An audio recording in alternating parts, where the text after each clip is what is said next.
Okay, so in previous lecture I had explained Raoult's law. मैंने आपको previous lecture में Raoult's law बताया था फॉर वोलेटाइल सॉल्यूट, और वहां के लिए जो फॉर्मूला आया था वो कैसा आया था मैं लिख के देता हूं। यहाँ पे देखो, this is what Raoult's law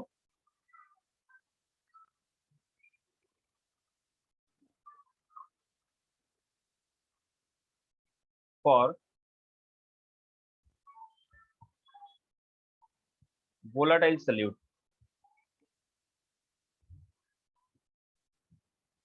volatile solute के लिए राउल्ट्स लॉ, ठीक है। तो हमने यहाँ पे आपको एक्सप्लेन किया था कि सपोज ये कोई सॉल्वेंट है ए। थोड़ा सा रिवाइज करता हूँ प्रीवियस लेक्चर, उसके बाद चीजें समझ में आएंगी आपको। तो here I am taking this solution A, और यहाँ पे ले लिया मैंने बी,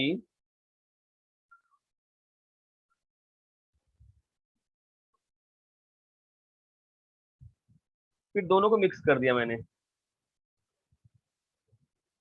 ए और बी को, ऐसा कुछ।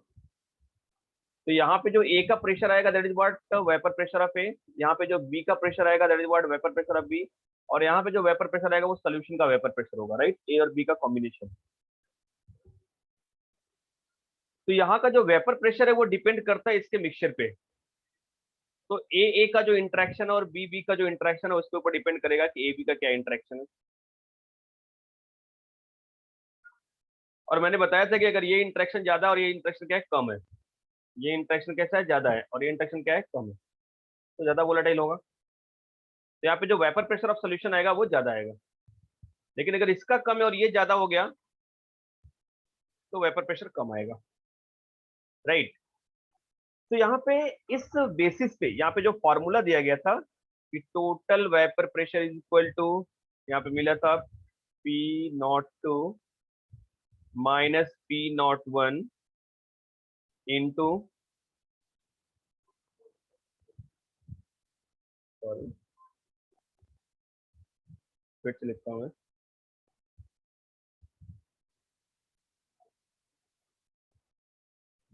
P naught two minus P naught one X two plus P naught one. ये फॉर्मूला आ गया था आपको वोलेटाइल सॉल्यूट के लिए, ठीक है। अब यहां से हमारे लिए दो टाइप के सोल्यूशन बनते हैं, एक बनता है आइडियल सोल्यूशन और एक बनता है नॉन आइडियल सोल्यूशन।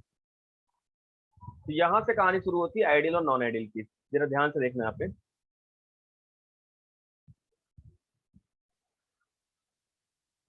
तो next part is what ideal and non ideal.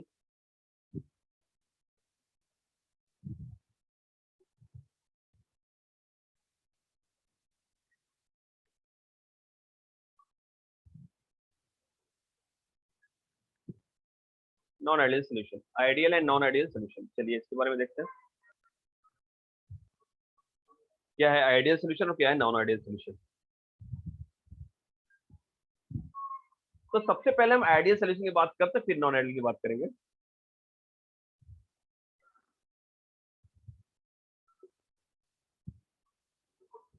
Ideal solution, तो आइडियल सोल्यूशन क्या होता है? ऐसा सोल्यूशन जिसमें delta V of the mixture,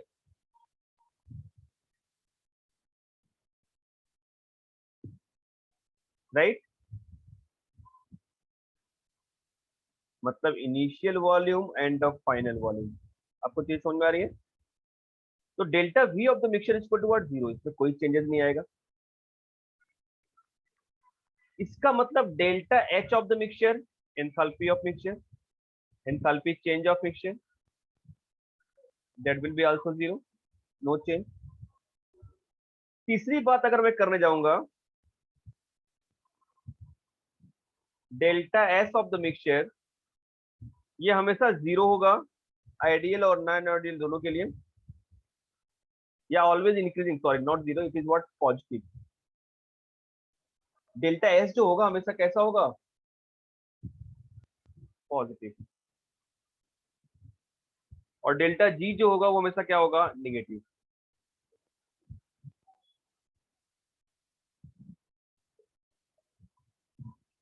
अच्छा, इसके अलावा एक और बात कर लेते हैं अब तो इंटरेक्शन की, जो सबसे इंपॉर्टेंट पार्ट है। तो अब यहाँ पे कह सकते हैं कि ए A interaction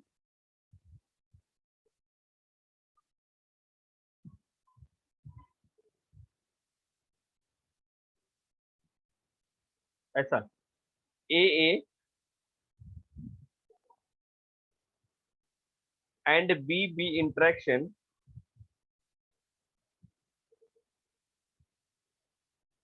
equal to A B interaction.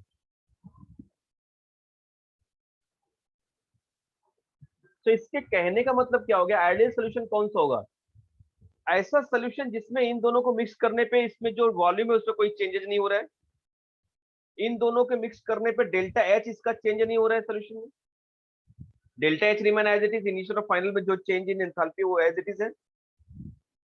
Interaction, इसका इंटरेक्शन जो होगा इसके इंटरेक्शन के इक्वल हो जाएगा, तो that kind of solution is called what, ideal solution.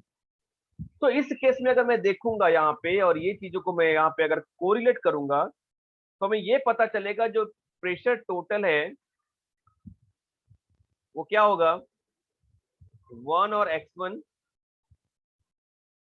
Plus 2 और x2। यही तो मैंने सिखाया था कि partial pressure of component A is what, product of the mole fraction of that component and it's pure vapour pressure. ये दोनों को मैं ऐड करूंगा तो ये टोटल प्रेशर आ जाएगा और इसके इक्वल होगा।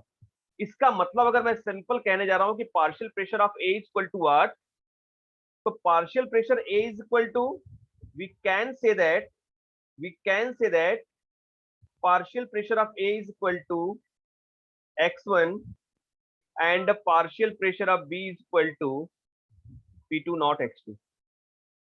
और ये सारी चीजें जो यहाँ पे राउट्स ने बोला था, जो राउट्स ने फॉर्मूला दिया, तो सबको फॉलो करेगा। That is called what, ideal solution. इसी को हम बोलते हैं ideal solution, right. So what about the non ideal solution, तो इसका मतलब हो गया कि नॉन आइडियल सोल्यूशन क्या होगा, ऐसा सोल्यूशन जो राउट्स लॉ को फॉलो नहीं करता, that is non ideal solution, not obey the routes law at the entire range of the concentration. तो मैं यहाँ पे बताने जा रहा हूँ नॉन आइडियल सोल्यूशन क्या। इतनी बातें आपको समझ में आ गई बेटा, यहाँ पे आपको चीजें समझ में आई।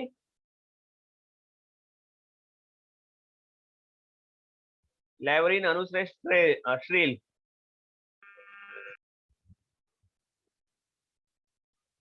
चलो ठीक है।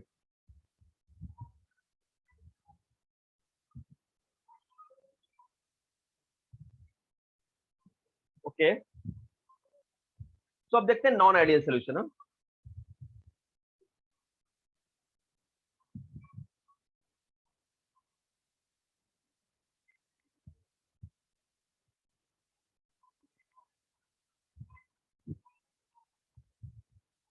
नॉन आइडियल सोल्यूशन, ठीक है, चलिए देखते हैं नॉन आइडियल सोल्यूशन क्या है कैसे। सो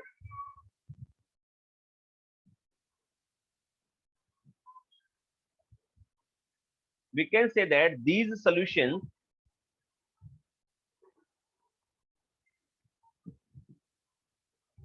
do not obey Raoult's law।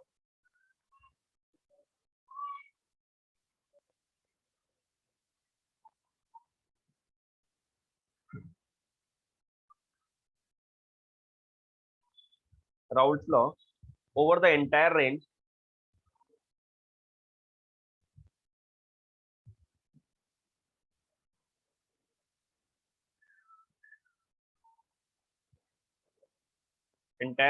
of concentration।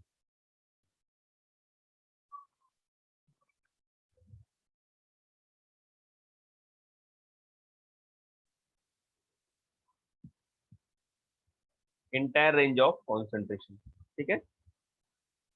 Second point इसमें आता है,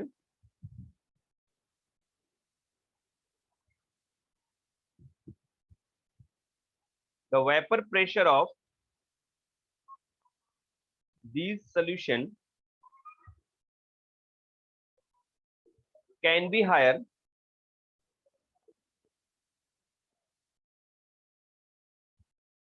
और lower, can be higher or lower than those of pure component,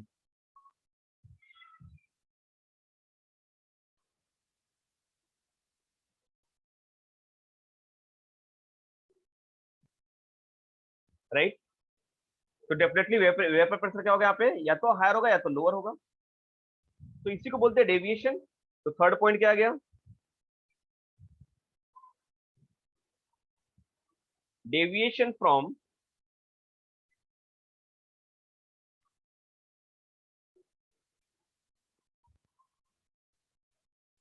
Raoult's law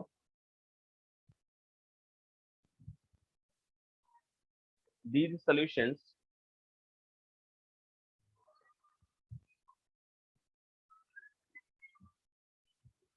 show two types of deviation,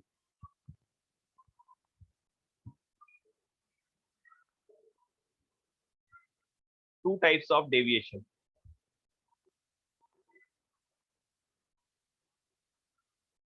from the Raoult's law.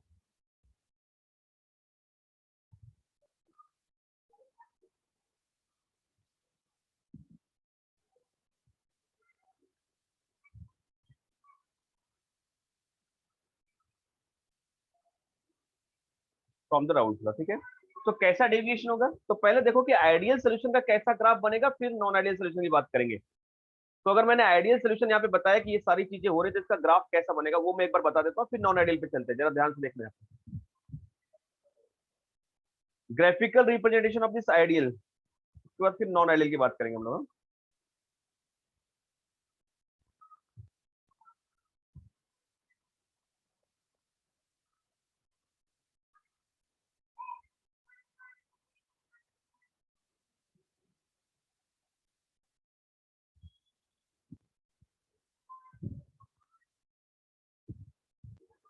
ये हो गया। अब यहाँ पे देखो जरा सा, सॉरी मैं इसको यहाँ पे लिख देता हूँ।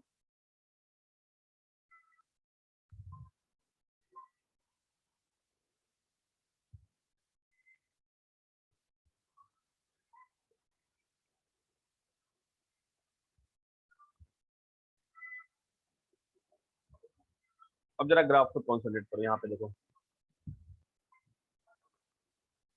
इस केस में अगर मैं लेता हूं कि यहाँ पे mole fraction of component A is equal to 1, तो यहाँ पे जो 2 होगा वो कैसा होगा, 0 होगा। और यहाँ पे अगर यहाँ पे धीरे धीरे 1 0 हो जाएगा तो 2 क्या हो जाएगा, 1 हो जाएगा। तो जब यहाँ पे 1 0 1 का कॉन्सेंट्रेशन, 1 का मोल फ्रैक्शन पूरा कंप्लीट है और 2 का कॉन्सेंट्रेशन कुछ भी नहीं है, तो इस केस में जो वेपर प्रेशर होगा बेटा ना, वो किसके वेपर प्रेशर के इक्वल होगा, प्योर वेपर प्रेशर ऑफ ए। ये कंपोनेंट ए की बात कर रहा हूं, अगर सिर्फ सोल्यूशन में ए है, अगर सिर्फ सोल्यूशन में ए है बेटा, तो वहां पे सिर्फ ए का ही वेपर प्रेशर होगा, that is what P1 not. और यहाँ पे सोल्यूशन में सिर्फ बी है या फिर कंपोनेंट 2 है, तो उसका जो वेपर प्रेशर क्या होगा, सिर्फ P2 होगा, P2 नॉट। तो ये धीरे धीरे यहाँ पे इसका मोल फ्रैक्शन क्या हो रहा है, डिक्रीज हो रहा है, और यहाँ पे इसका मोल फ्रैक्शन बढ़ रहा है। तो ये ऐसा ग्राफ मिलेगा अपने को,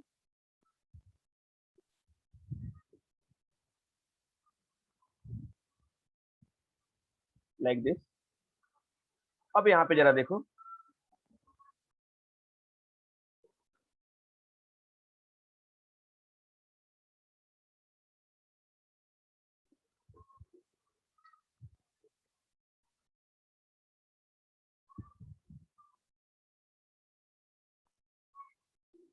सॉरी ऐसा कुछ आना चाहिए था इसको,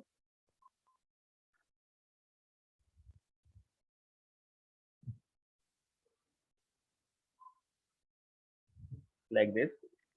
और इसको भी ऐसा कर लेते हैं यहाँ पे,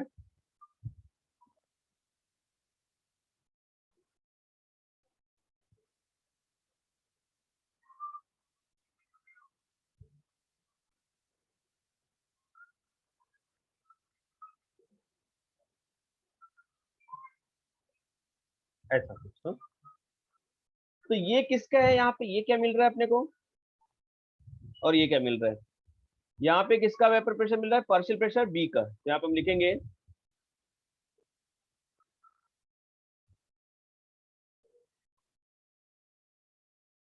P2 is equal to P2 naught into x2, और यहाँ पे क्या हो रहा है, P1 is equal to P1 naught into x1।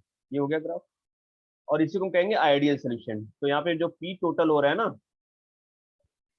वो किसके इक्वल हो रहा है, P1 प्लस P2 के, और ये कैसा हो गया, आइडियल। इसी को कहेंगे आइडियल सोल्यूशन। तो आप देख रहे हो कि यहाँ पे धीरे धीरे मोल फ्रैक्शन की बात कर रहा हूँ, और x2 क्या हो रहा है, इंक्रीज हो रहा है मोल फ्रैक्शन।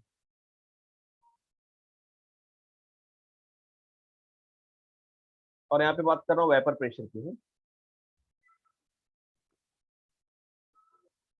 तो ये जो ग्राफ हो गया ना बेटा, ये किसका हो गया अपना, आइडियल सोल्यूशन का। This is graph for what, ideal solution. तो अब नॉन आइडियल में देखते हैं कैसे हो रहा है ग्राफ। तो नॉन आइडियल का जो ग्राफ है ना, वो दो टाइप के होंगे, एक पॉजिटिव डेविएशन के लिए और एक किसके होंगे, निगेटिव डेविएशन के लिए। तो पहले मैं बताता हूँ आपको पॉजिटिव डेविएशन, ध्यान से देखना है। तो यहाँ पे ले रहा हूँ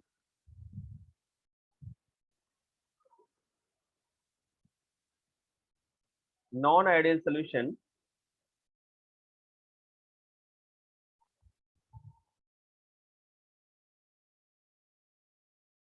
फ्रॉम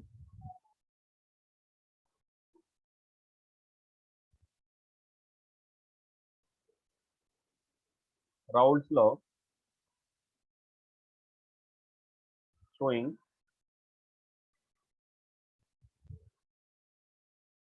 पॉजिटिव डेविएशन।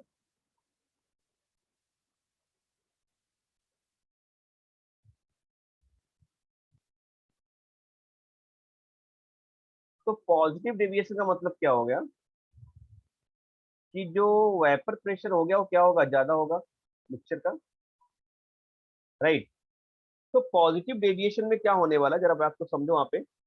अगर मैं पॉजिटिव डेविएशन की बात कर रहा हूँ, राइट, तो सबसे पहले की जो delta V of the mixture है, वो क्या हो जाएगा, ग्रेटर देन जीरो हो जाएगा। अभी तक तो जीरो था आइडियल के लिए, पॉजिटिव के लिए क्या होगा, greater than zero. Delta H of the mixture जो होगा ना, वो भी ग्रेटर देन जीरो हो जाएगा। मतलब हम कह सकते हैं कि जो हीट एब्जॉर्ब कर रहा है, heat absorb will be greater than the heat release.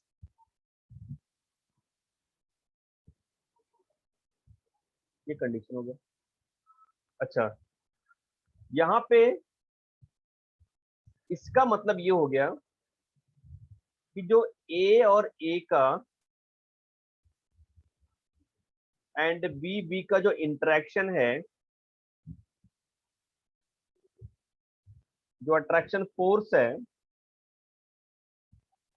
वो ज्यादा होगा किससे, ए बी के इंटरेक्शन से।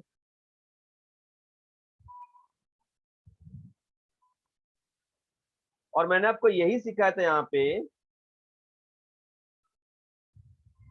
कि अगर इन दोनों का इंटरेक्शन ज्यादा होगा, यहाँ पे इंटरेक्शन कम होगा, तो ज्यादा इवापोरेट होगा, और यहाँ पे वेपर प्रेशर का जो होगा सोल्यूशन का, वो ज्यादा होगा। इसका मतलब यहाँ पे जो राउल्स लॉ ने बताया था रूल, उससे यहाँ पे क्या होगा, थोड़ा सा डेविएशन दिखाएगा। तो डेविएशन क्या दिखाएगा, कि जो टोटल वेपर प्रेशर है, वो हमेशा ज्यादा होगा किससे, P A, partial pressure of A और पार्शियल प्रेशर ऑफ बी से। समझा इसकी बात। इसका मतलब इसी को हम ऐसा कह सकते हैं ना, P10 x1 plus P20 x2, यही तो होता है। तो इनके कॉम्बिनेशन से ये क्या हो गया, हमेशा ज्यादा होगा, राइट। अच्छा, इसके कुछ एग्जांपल्स देखते हैं, उसके बाद में यहाँ पे ग्राफिकल रिप्रेजेंटेशन दिखाता हूँ। एग्जाम्पल मतलब आप समझ लो, अगर मैंने वाटर और बेंजीन लिया, तो ये शो करेगा रेडिएशन, डेविएशन। अगर मैंने वाटर और टॉलविन का ले लिया मैंने,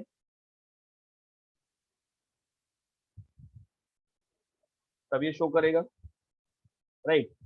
तो इस तरह के कंडीशन आप देखोगे तो यहाँ पे कैसा हो रहा है, पॉजिटिव डेविएशन हो रहा है। अब आपको पता है कि वाटर के अंदर क्या होगा, हाइड्रोजन बॉन्डिंग होती है, मतलब इसका इंटरेक्शन ज्यादा है। लेकिन जैसे ही मिक्स कर दिया तो ये बॉन्ड ब्रेक हो जाएंगे, ये आपस में इंटरेक्ट करेंगे, तो यहाँ पे आप देखोगे कि इसका जो बॉन्डिंग है वो थोड़ा वीक हो जाएगा, इसका मतलब इवापोरेशन ज्यादा होगा इसके मिक्सचर का। तो ये पॉजिटिव डेविएशन शो करेगा, सिंपल सी बात है, पॉजिटिव डेविएशन शो करेगा। तो इसका ग्राफिकल रिप्रेजेंटेशन हम कैसे करेंगे, ये देखो यहाँ पे।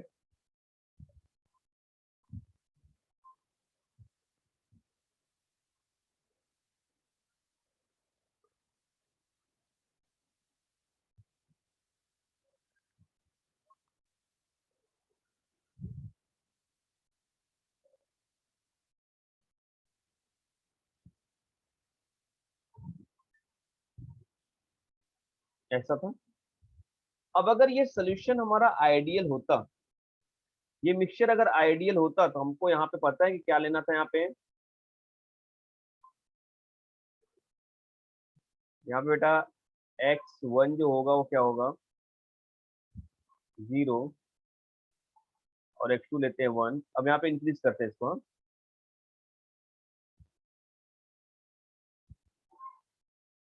सॉरी, यहाँ पे लेंगे x1 1 और x2 0,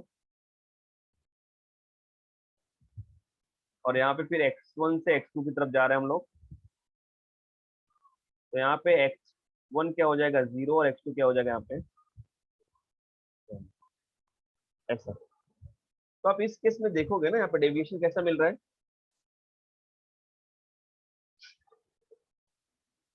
इस ग्राफ को हम थोड़ा सा उल्टा भी कर सकते हैं, जैसे इसको यहाँ पे 0 ले लिया और इसको 1 ले लिया मैंने यहाँ पे।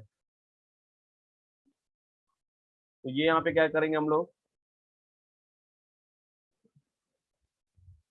1 और 0 ले लिया। तो यहाँ पे किसका आएगा, P2 का आएगा डेविएशन। जो ग्राफ आएगा किसका आएगा, P2 का। मतलब यहाँ पे 2 का वेपर प्रेशर है, यहाँ पे किसका है, 1 का। ठीक है, हमें ग्राफ कुछ ऐसा मिलना चाहिए था।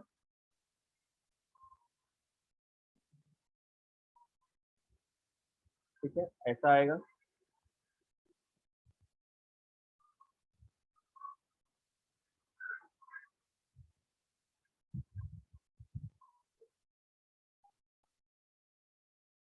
अगर आइडियल होता तो, लेकिन ये नॉन आइडियल है, पॉजिटिव डेविएशन शो कर रहा है। तो पॉजिटिव डेविएशन शो करने के लिए इस पे हम लोग ग्राफ ऐसा बनाएंगे, थोड़ा सा इसके ऊपर से जाएगा ये, ऐसा कुछ,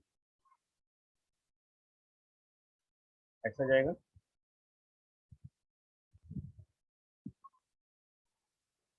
यहाँ पे कुछ ऐसा आएगा, और यहाँ पे कुछ ऐसा जाएगा।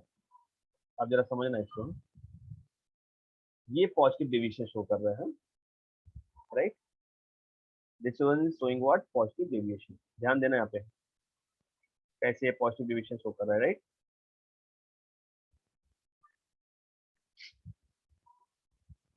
तो क्या हम यहाँ पे इस ग्राफ को देख के ऐसा कह सकते हैं इसमें कि partial pressure of A is greater than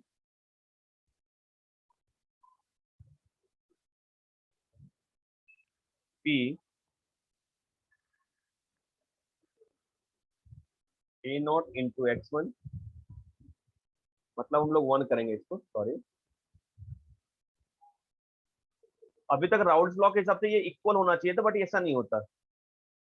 ऐसे ही पार्शियल प्रेशर ऑफ बी करेंगे, that is the greater than the product of mole fraction of B and pure vapour pressure. तो इसका मतलब जो पी टोटल आएगा ना, वो हमेशा ज्यादा होगा किससे, partial pressure of A plus partial pressure of B के।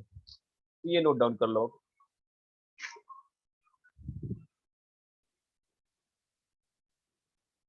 इसके बाद निगेटिव डेविएशन की बात कर लेते हैं हम लोग। देखो क्या हो रहा है निगेटिव डेविएशन, आप नोट डाउन कर लो एक बार।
Have done. चलिए आगे चलते हैं।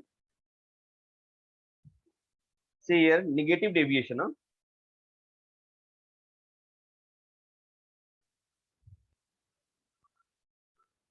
तो यहाँ पे लिखेंगे नेगेटिव डेविएशन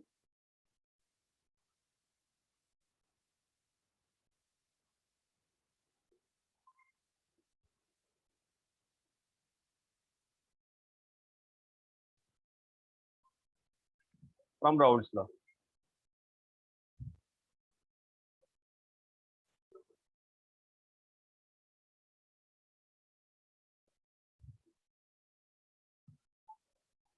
देखिए यहाँ पे नेगेटिव डेविएशन कैसे शो कर रहा है राउल्स लॉ से। तो इस केस में जो हमारी जो कंडीशन है वो क्या होंगी कि delta V of the mixture जो होगा ना वो लेस देन जीरो होगा, और delta H of the mixture जो होगा ना वो भी लेस देन जीरो होगा। इसका मतलब यहाँ पे कहानी कह सकते हैं कि जो हीट रिलीज्ड है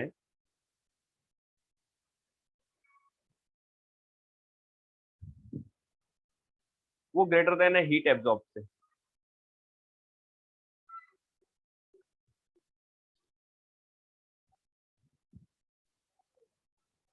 ऐसा कुछ इन शॉर्ट हम कह सकते हैं कि यहाँ पे ए एंड बी का जो इंटरेक्शन है ना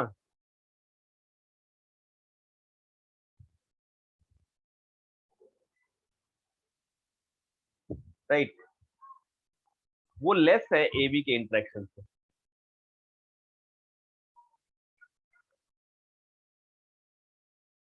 तो जब हम इसके एग्जाम्पल की बात करेंगे कि कौन सा एग्जाम्पल होगा जो निगेटिव डेविएशन दिखाएगा, तो हम कह सकते हैं कि mixture of the chloroform plus acetone.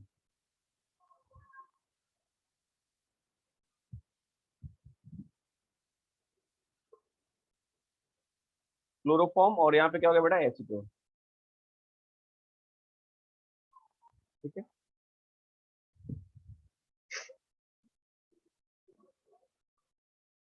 होता क्या है कि जब इनको मिक्स करते हैं ना, मिक्सिंग के बाद क्या होता है इनका स्ट्रक्चर देखो यहाँ पे। अगर क्लोरोफॉर्म का स्ट्रक्चर बनाऊंगा तो कुछ ऐसा बनता है सी एल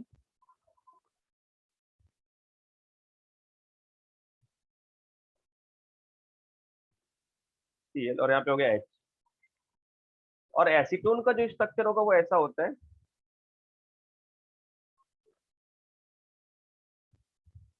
डबल बॉन्ड हो।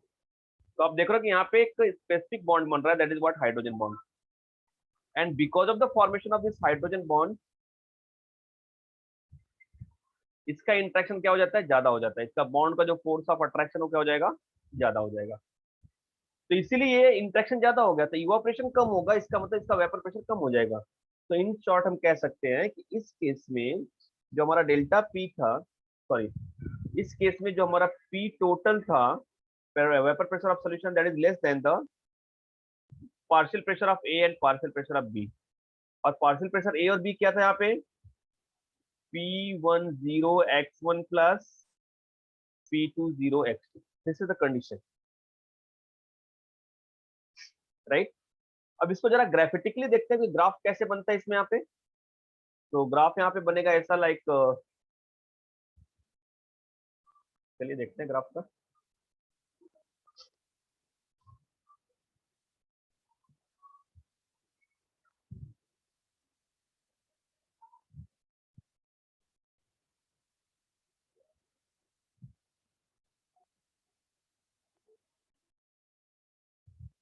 ये ठीक है।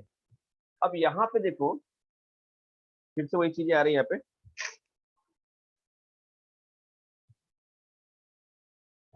x1 जो होगा यहाँ पे क्या होगा, 0। और x2 क्या होगा, 1। यहाँ पे क्या होगा, x1 इक्वल टू 1 और x2 इक्वल टू क्या, 0। राइट है। तो यहाँ पे जो पार्शियल प्रेशर आएगा, जो प्योर वेपर प्रेशर आएगा वो किसका आएगा, सिर्फ 2 का आएगा। और यहाँ पे जो प्योर वेपर प्रेशर आएगा किसका आएगा, 1 का आएगा। ये कंडीशन हो गया। तो यहाँ पे जो ग्राफ मिलेगा वो कैसा मिलना चाहिए, मुझे ऐसा मिलना चाहिए।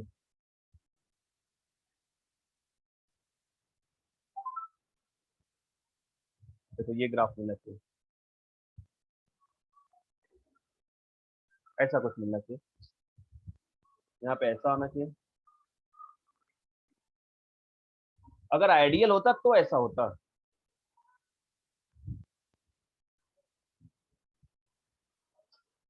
बट यहाँ पे नॉन आइडियल है और कैसा है, निगेटिव डेविएशन है, तो निगेटिव डेविएशन के लिए यहाँ पे ग्राफ ऐसा आ जाएगा, ये ऐसा नीचे डाउन साइड से जाएगा ऐसा।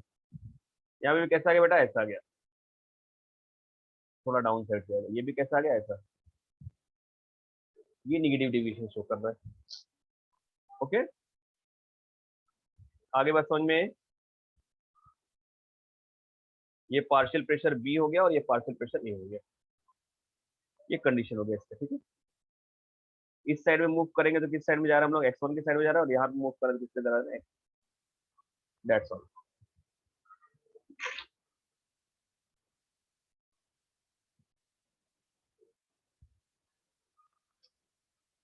राइट, ये सारी चीजें समझ में आ गई आपको। तो ये मैंने बता दिया राउल्स लॉ क्या होता है, क्या आइडियल सोल्यूशन उसका और क्या उसका नॉन आइडियल सोल्यूशन है, कैसे पॉजिटिव डेविएशन कैसे निगेटिव डेविएशन होता है। ठीक है, इसके बाद हम चलते हैं आगे। Raoult's law for non volatile solute, यहाँ से बहुत इंपॉर्टेंट पार्ट है और यहाँ से डेरिवेशन भी आता है आपको। हाँ, तो now I am going to explain this Raoult's law.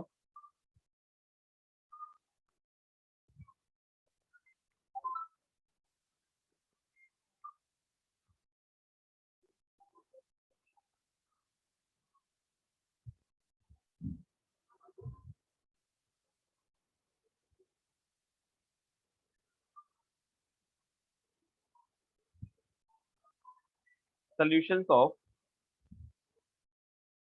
non volatile solute।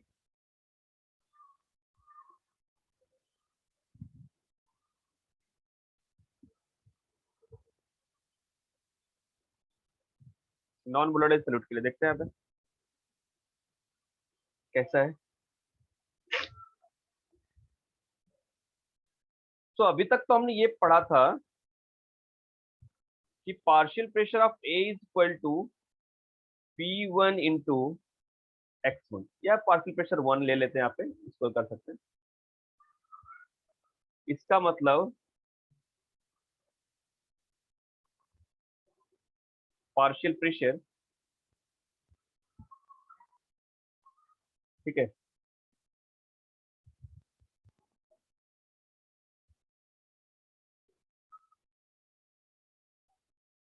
Of a component is the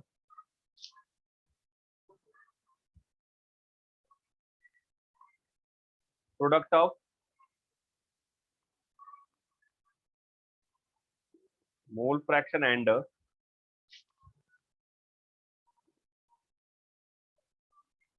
pure vapour pressure of component. ये कंडीशन हो जाता है।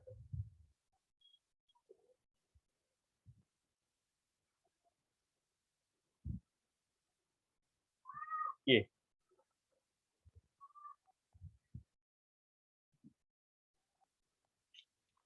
इस केस में अगर हम ग्राफिकल रिप्रेजेंटेशन देखने जाएंगे,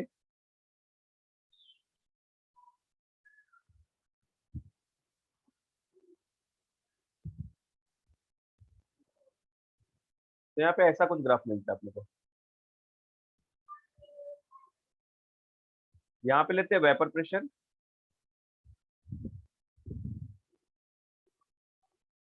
solvent, x is equal to 0, x is equal to 1।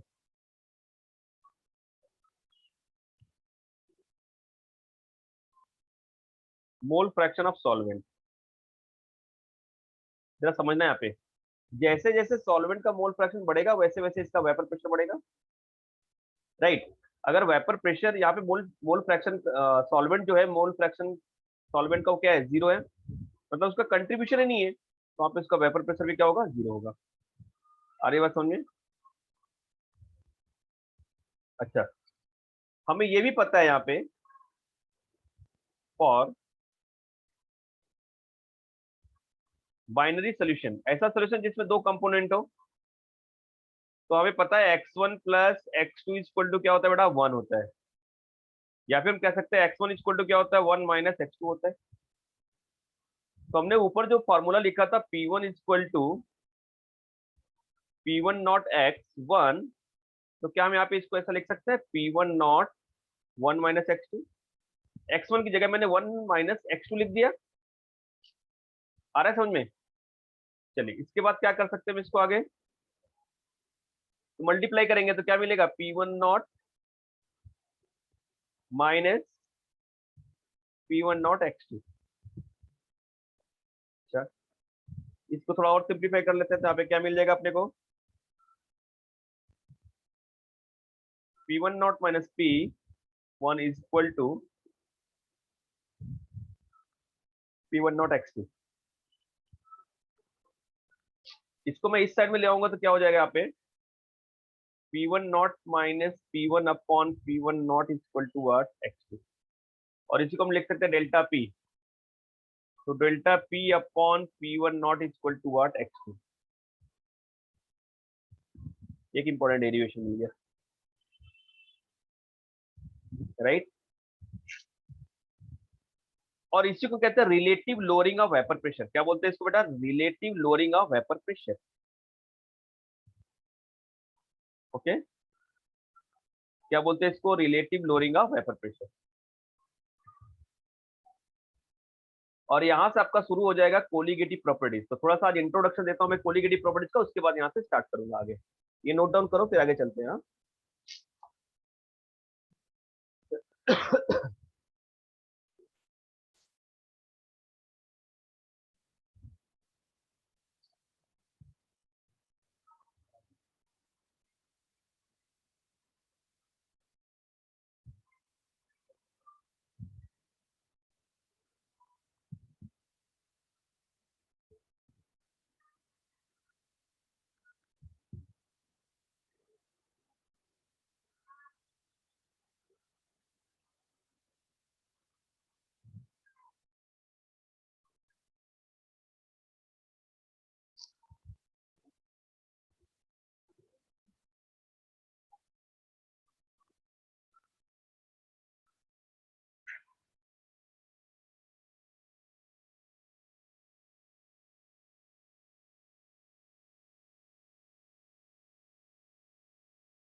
चलो अच्छा हो गया, आगे चलते हैं। तब यहां से मैं थोड़ा सा इंट्रोडक्शन आपको देता हूँ कोलिगेटिव प्रॉपर्टीज का, that is important part.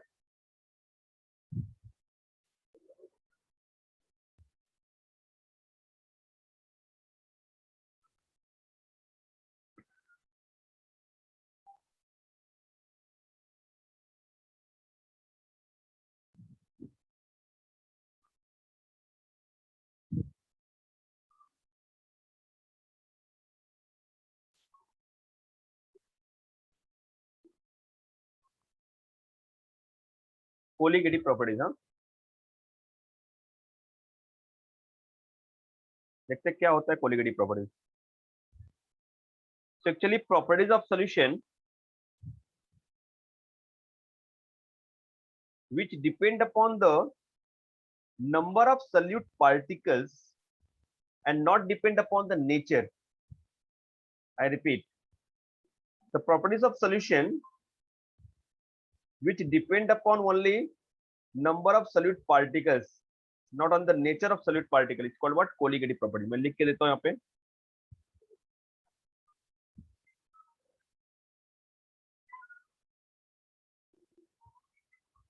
The properties of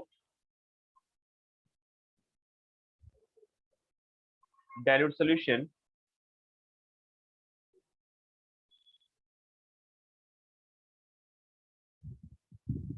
which depend only on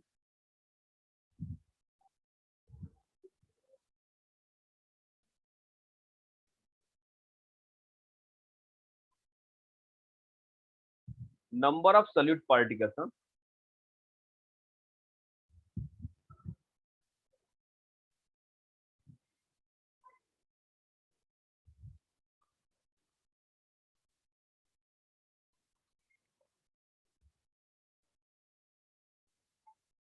Number of solute particles and not on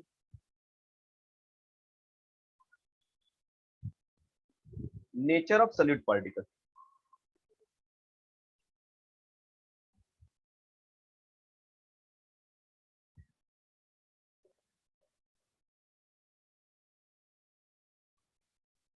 इससे कहते हैं हम लोग colligative properties। So properties of solution which only depend upon the number of solute particles, not on the nature of solute particle, is called what? Colligative properties। तो total 4 colligative properties होते हैं यहाँ पे बेटा। पहला होता है relative lowering of vapor pressure,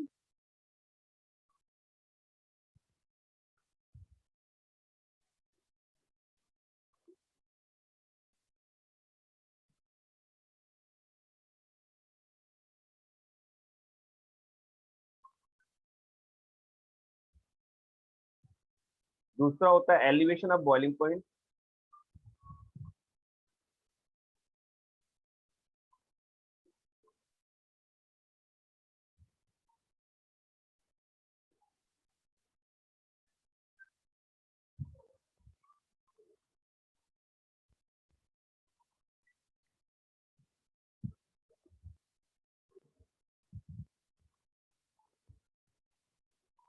elevation of boiling point, तीसरा होता है depression of freezing point,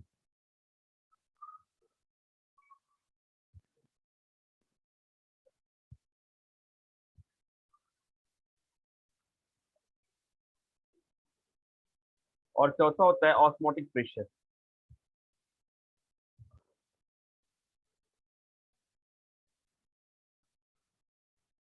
तो ये टोटल 4 colligative properties होते हैं, relative lowering of vapor pressure, elevation of boiling point, depression of freezing point and osmotic pressure। 4 colligative properties है। तो ये चारों colligative properties जो है वो डिपेंड करते हैं सिर्फ नंबर ऑफ पार्टिकल्स पे। These are not depend upon the nature of solute particles, right. जैसे अगर मैं एग्जांपल बोलूं आपको, तो एक मैंने अगर यूरिया सोल्यूशन लिया और एक मैंने ग्लूकोज सोल्यूशन ले लिया,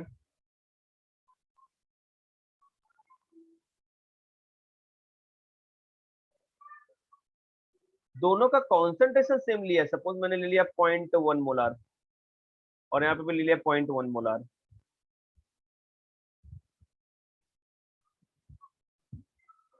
तो दोनों नॉन इलेक्ट्रोलाइट है, इसका मतलब दोनों में नंबर ऑफ पार्टिकल्स सेम होंगे। अगर सपोज 0.1 मोलार में इसके हमारे पास 10 पार्टिकल्स है, 1 2 3 4 5 6 7 8 9 10, तो इसमें भी हमारे 10 पार्टिकल होंगे, 1 2 3 4 5 6 7 8 9 और 10। तो ये दोनों सोल्यूशन में number of particles, number of solute particles are same, therefore its all 4 colligative properties will be same. जो कोलिगेटिव, जो relative lowering of vapour pressure urea solution का होगा वही ग्लूकोज सोल्यूशन का होगा। जो एलिवेशन ऑफ बॉइलिंग पॉइंट होगा urea solution का वही ग्लूकोज सोल्यूशन का होगा। डिप्रेशन ऑफ फ्रीजिंग पॉइंट जो यूरिया सोल्यूशन का होगा वही ग्लूकोज का होगा। ऑस्मोटिक प्रेशर जो यूरिया सोल्यूशन का होगा वही ग्लूकोज का होगा।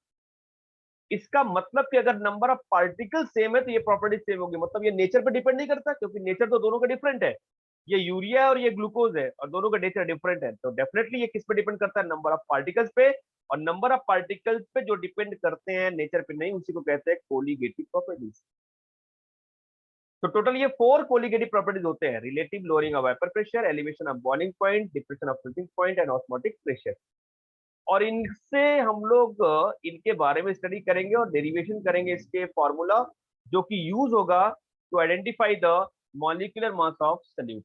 सल्यूट का मोलार मास कैलकुलेट करने के लिए ये सारे फॉर्मूला ही हम लोग डिराइव करेंगे, हर एक मेथड से डिराइव करेंगे। समझा आपको? यस।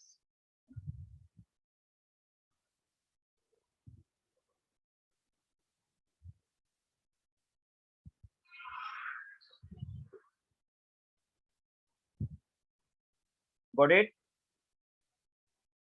अरे कोई तो बोलो, कोई है कि नहीं? Yes sir. हाँ, गुड। तो पहले स्टार्ट करते हैं relative lowering of vapour pressure क्या होता है और उसके बारे में पहला कोलिगेटिव प्रॉपर्टी लेते हैं। तो first one is what?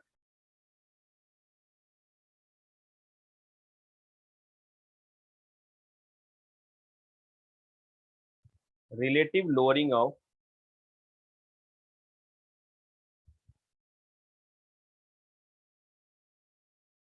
Vapour pressure.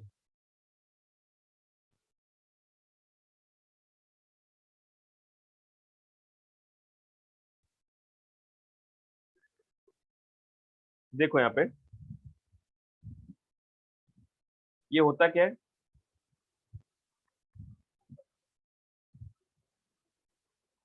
The ratio of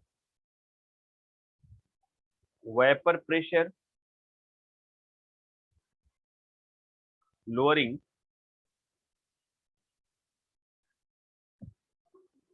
of solvent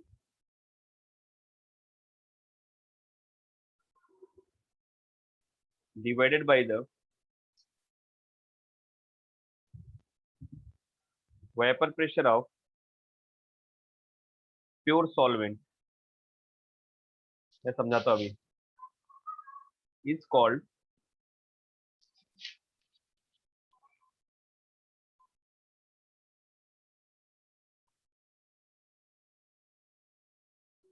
relative lowering of vapor pressure। समझो इसको जरा सा, इस कहानी को। एक मैंने यहाँ पे कंटेनर लिया और उस कंटेनर में मैंने सॉल्वेंट ले लिया, solvent, pure solvent. Just consider this is water, this is our container.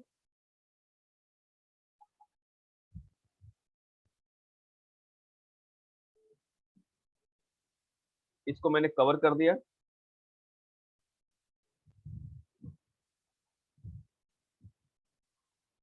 Right? और ये क्या है? सॉल्वेंट है, प्योर सॉल्वेंट। और सॉल्वेंट क्या ले लिया मैंने? कंसीडर कर लो कि वाटर ले लिया। तो क्या ये इवापोरेट होगा? यहाँ पे डेफिनेटली ये इवापोरेट होगा, वाटर है। कोई भी सॉल्वेंट कंसीडर कर सकते हैं, मैंने वाटर कंसीडर किया। तो यहाँ पर रेट ऑफ विवापरेशन या vaporisation will be equal to rate of condensation. तो वहां पे एक फिक्स मॉलिक्यूल होंगे हमेशा वेपर कंडीशन में, और इसको कहते हैं vapour pressure of pure solvent. यहाँ पे जो प्रेशर क्रिएट होगा this is called what? Vapour pressure of solvent. और इसी को हम डिनोट कर रहे हैं P01 से। तो इसी सॉल्वेंट में, सेम अमाउंट के सॉल्वेंट में मैंने एक सल्यूट ऐड कर दिया जो नॉन वोलेटाइल है।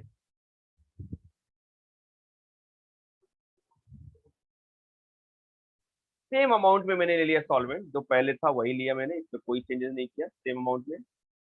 और इसमें अब मैंने ऐड कर दिया salute. Here I'm taking some solute particles.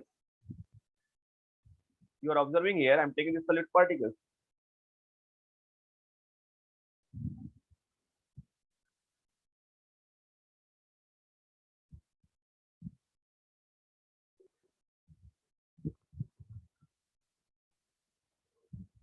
Solute particles.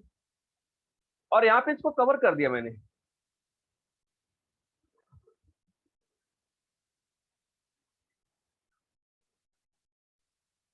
तो क्या जितना वेपर प्रेशर यहाँ पे क्रिएट हो रहा था उतना ही वेपर प्रेशर यहाँ पे क्रिएट होगा?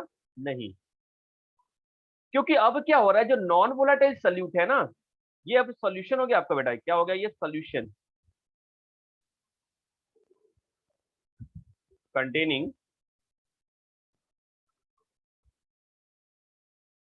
Non volatile solute. Non volatile solute ले लिया और यहाँ पे क्या होगा? इवोपरेशन तो होगा सॉल्वेंट का, बट कम होगा. कम होगा प्योर सॉल्वेंट के कंपेयर में. सोल्यूशन में इवोपरेशन कम होगा because non volatile solute cover the surface. इस सरफेस को कवर कर लेंगे और रेट ऑफ वेपराइजेशन जो होगा वो लेस हो जाएगा. तो अब ये जो वेपर प्रेशर होगा उसको हम क्या कहेंगे? This is the vapour pressure of solution.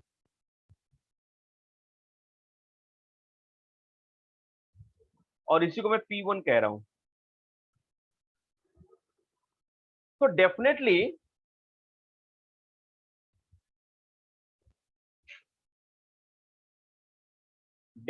we can say that vapor pressure of pure solvent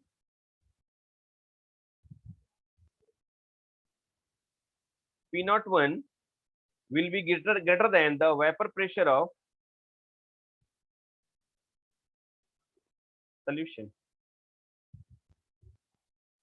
Vapor pressure of pure solvent P01 will be greater than the vapor pressure of solution for non volatile solute. ये ध्यान देना.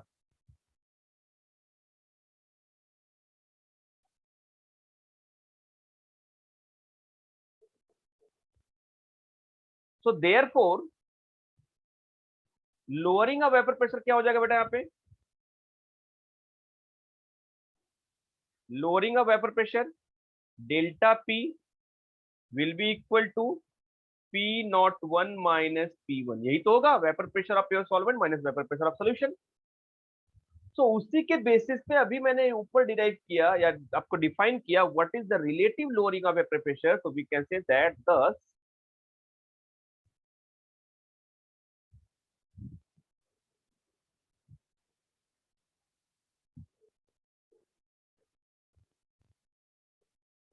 relative lowering of vapor pressure is equal to lowering of vapor pressure upon vapor pressure of pure solvent. This ratio is called what? Relative lowering of vapor pressure. या इसी को मैं ऐसा लिख सकता हूँ delta P upon P not.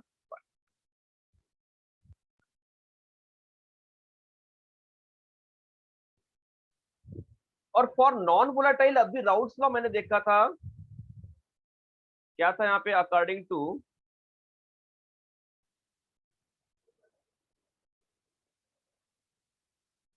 Routes law for non volatile solute क्या था बेटा? यहाँ पे delta P upon P01 is equal to X2. यही तो था. इसका मतलब हम लोग क्या कह सकते हैं यहाँ पे? Relative lowering of vapour pressure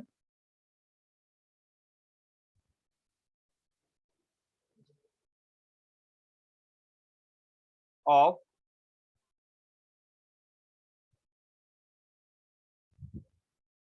non volatile solute. हाँ,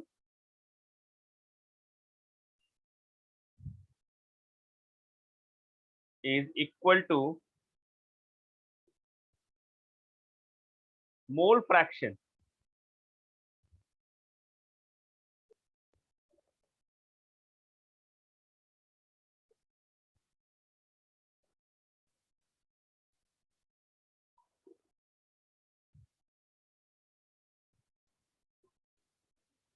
मोल fraction of solute.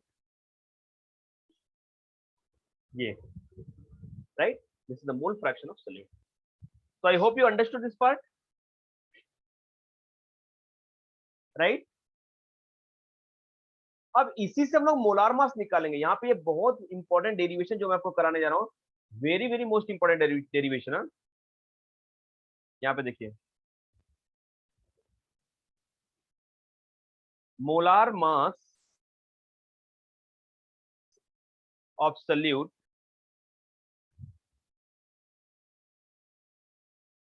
From vapour pressure lowering.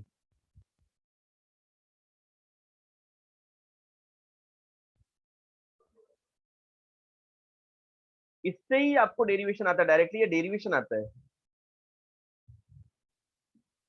Exam में. तो कैसे करेंगे? एकदम सिंपल सा यहाँ पे funda. We know that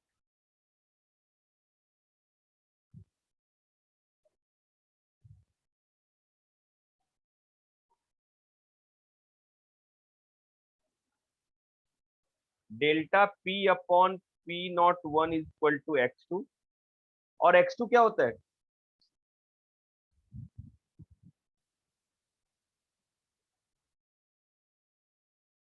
x2 is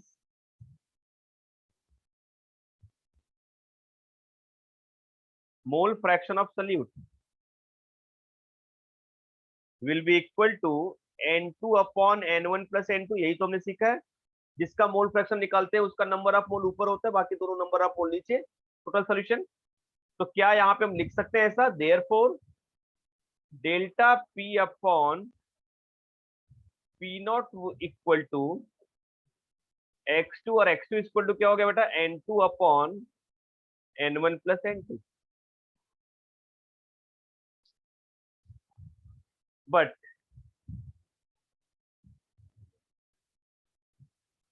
for dilute solution, अगर सोल्यूशन अपना बहुत डाइल्यूट है तो n1 is much much much greater than n2.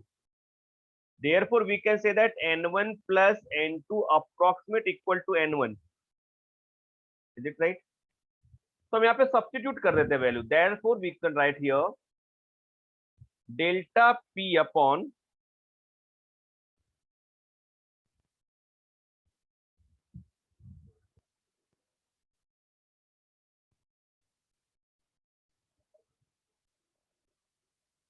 p naught is equal to n2 upon n1.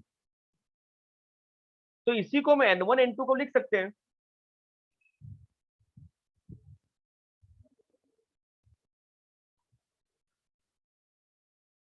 n1 is equal to क्या बेटा? Number of मोल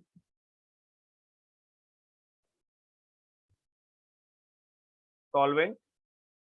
और n2 क्या है यहाँ पे? Number of moles of solute. तो इसका मतलब इसको लिख सकते हैं mass of solvent upon molar mass of solute solvent, और mass of solute upon molar mass of solute. ये तो हमें पता है ना, number of mole equal to क्या होता है? Mass upon molar mass. तो वही यहाँ पे हमको सब्स्टिट्यूट करना है. तो therefore what will get here? Therefore delta P upon P naught is equal to n2 की जगह क्या रखना है अपने को? W2 upon m2. और n1 की जगह क्या रखना है अपने को? W1 upon m1. क्या इसको हम आराम से रीअरेंज कर सकते हैं? यस. तो W1 into M1 upon W2 into M2, यही आ गया अपना सोल्यूशन. तो फाइनल इक्वेशन क्या आ गया बेटा? इसको मैं ओपन करके लिख सकता हूँ. तो लिख सकता हूँ P naught one minus P one upon P naught one is equal to W2 into M1 upon, sorry, W2 into M2. ये अपना फॉर्मूला आ गया finally, which is use for the calculation. किसको क्या बोलते हैं वो हम लिख देते हैं यहाँ पे. तो as we know that here P naught one is equal to what? Vapour pressure of solvent. P1 is equal to what? Vapor pressure of solution. यहाँ पे W1 जो होगा वो क्या होगा? मास ऑफ सॉल्वेंट। m1 क्या है बेटा यहाँ पे? Molar mass of solvent.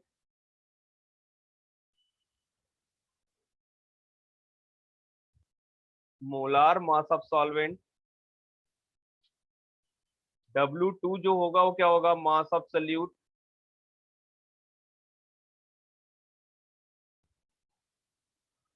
M2 क्या होगा बेटा? Molar mass of salute.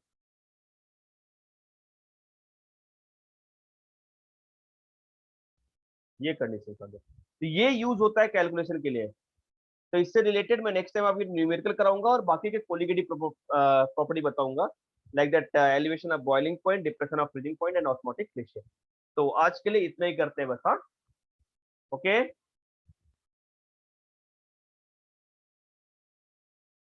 Yes. Okay, yes sir. क्या बेटा? क्या हुआ? कोई कुछ कह रहा है क्या? नहीं। No sir. चलिए, थैंक यू।